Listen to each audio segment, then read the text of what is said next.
Haleluya, Salam. Apa kabar Bapak Ibu semua yang diberkati?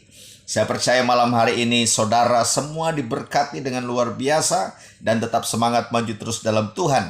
Dan malam hari ini izinkan saya untuk menyapa saudara untuk menyampaikan firman Tuhan yang terambil dari Filipi pasal 4 ayat yang ke-6. Firman Tuhan berkata, "Janganlah hendaknya kamu khawatir tentang apapun juga, tetapi nyatakanlah dalam segala hal keinginanmu kepada Allah dalam doa dan permohonan dengan ucapan syukur." Nah, Bapak Ibu yang dikasihi Tuhan, hari-hari ini saya tidak tahu persis apa yang sedang saudara alami. Mungkin saudara sedang mengalami kekhawatiran, tetapi firman Tuhan memberikan jawaban bagi kita malam ini, yaitu ketika kita khawatir ada 3 hal yang harus kita perhatikan. Yang pertama, kita harus menyatakannya dalam doa. Mengapa doa? Karena doa itu adalah sarana untuk kita bisa mendekat kepada Tuhan. Dan saya percaya ketika kita mendekat kepada Tuhan dalam doa, maka Dia akan menyatakan mukjizat pertolongannya dalam hidup kita. Ya. Yang kedua, kita harus menyatakan dalam permohonan. Mengapa kita harus memohon? Ya. Memohon itu artinya kita menunjukkan kerendahan hati kepada Tuhan. Memohon itu artinya kita menyatakannya dengan sungguh-sungguh minta belas kasihan kepada Tuhan. Artinya apa?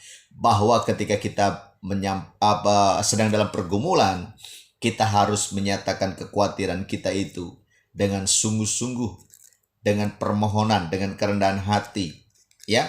Dan saya percaya kalau kita datang kepada Tuhan dengan kerendahan hati, maka Dia Bapa yang penuh dengan balas kasihan akan menolong kita. Ya.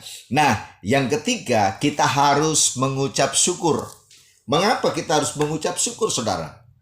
Bukankah mengucap syukur dalam keadaan sedang dalam pergumulan bukankah sesuatu yang sulit? Ya, betul. Ya, tapi mengucap syukur itu akan mendatangkan kuasa Tuhan bekerja dalam hidup kita. Ya, karena apa? Ketika kita belajar untuk mengucap syukur, itu artinya kita berterima kasih dengan keadaan kita. Ketika kita belajar untuk mengucap syukur, itu artinya kita sedang mempercayai dengan iman bahwa Tuhan pasti menjawab doa kita. Nah, contohnya ketika saya punya sahabat dan sahabat saya menelpon saya.